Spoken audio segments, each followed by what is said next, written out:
Let's make a budget and a debt payoff plan for a teacher who has $26,000 in credit card debt. The spreadsheet is available at the top of my page if you want to crunch your own numbers, but today we'll be working with the numbers of a teacher whose household income is $120,000 a year. So they bring home $6,248 a month, and after their expenses and minimum payments on their debts are subtracted, they should still have $918 left over. Here is a quick overview of their monthly expenses, and then for their debts, they have a car loan, some student loans, and 9 different credit cards. The minimum payments on their debts total $1,311 a month, and the minimum payments for just the credit cards is $661 a month. They should go into the spending log and start keeping track of every single time they spend money so they can figure out where that extra $918 a month is going. This is going to hold them accountable for their spending and get them on track to put any extra money they have toward paying down their credit cards. They do have $3,500 in savings, but because their monthly expenses are closer to $5,000 a month, I would recommend them bulking up their savings to 1 month of expenses before they try to pay down any of this credit card debt.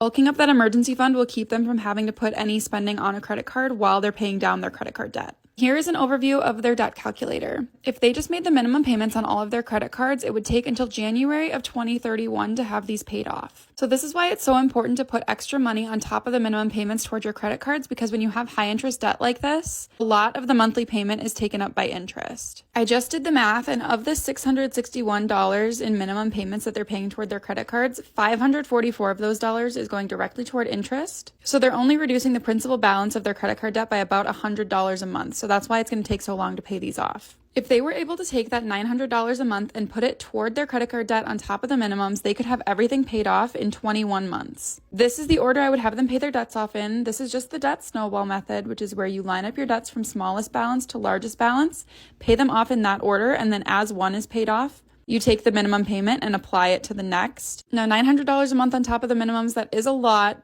but obviously that's going to be the fastest way to do it. If they could only do $450 a month though, I just changed this number to $450 and it automatically calculates that now they will be able to pay off their credit cards in 33 months. So still really good and still a significant improvement from just paying the minimum payments. Really, it's just going to be consistency over time. And then my recommendation would be to decide which 2 or 3 of these cards have the best benefits or the best rewards. Then I would stop using the other 6 or 7, because what happens when you have this many cards is it's basically impossible to keep track of your spending on them. So it's really, really easy to overspend on credit cards when you have 9 or 10 different accounts open. It's definitely going to take some motivation, discipline, and consistency to get out of, but they definitely have the income to support it. And then once they no longer have all these minimum payments, they'll have an extra $661 in their budget.